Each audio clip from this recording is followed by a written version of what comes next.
Je suis convaincue que le pédiatre ne s'est pas trompé. En fait, il n'a pas su de quoi il s'agissait. Moi, Michel aurait normalement dû marcher à quatre pattes. Il essayait de se tenir debout, mais il n'a pas pu.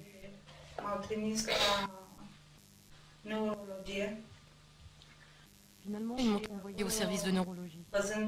Là-bas, en le voyant, le médecin m'a dit que j'avais un enfant handicapé. Un enfant qui ne parlerait jamais, qui ne serait jamais normal. J'étais désespérée et j'ai dit au médecin: comment pouvez-vous me dire tout cela alors que cet enfant me reconnaît et qu'il reconnaît les personnes étrangères? C'est un enfant vivant, éveillé, il n'est pas perdu. Il n'a pas le regard absent des handicapés.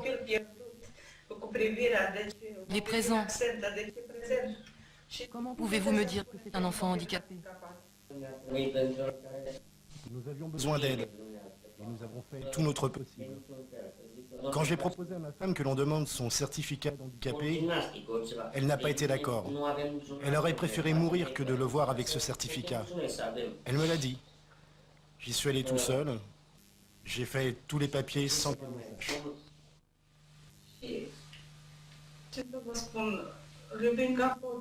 Que pourrais-je vous dire de plus? Nous l'aimons comme la prunelle de nos yeux, car nous l'avons désiré, cet enfant. La distance entre les enfants est très grande, mais nous avions pourtant décidé que nous allions avoir deux enfants, pour qu'ils ne soient pas seuls au monde. Et la malchance de Michel, c'est qu'il soit venu au monde ainsi. Un accident.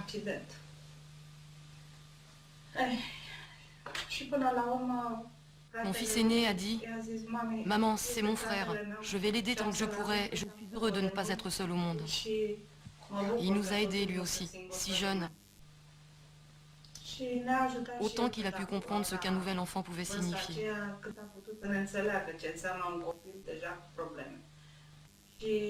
Tout le monde nous encourageait. Il va marcher à 1 an, à 2 ans, à 3 ans, et ainsi de suite. Et le temps a passé. Je suis évidemment heureuse de ses succès. Ne serait-ce que le fait que je le vois écrire. Je vois qu'il est un garçon intelligent, qu'il travaille sur l'ordinateur, et c'est quelque chose d'extraordinaire. Mais malgré tout cela, ma souffrance reste vive, car il ne peut pas marcher. Cela ne dépend plus de nous. Je voudrais qu'il ne m'attende plus pour me dire: j'ai besoin d'aller aux toilettes, ou j'aimerais bien prendre un bain.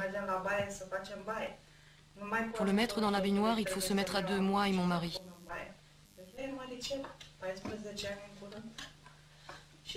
Il est assez grand, il aura bientôt 14 ans. Je m'adresse à tous ceux qui vivent ce malheur. Ce malheur qu'on ne peut pas exprimer aux parents qui voient leur enfant dans une telle situation, pour lesquels l'existence est extrêmement douloureuse et qui voudraient à chaque instant prendre la place de leur enfant.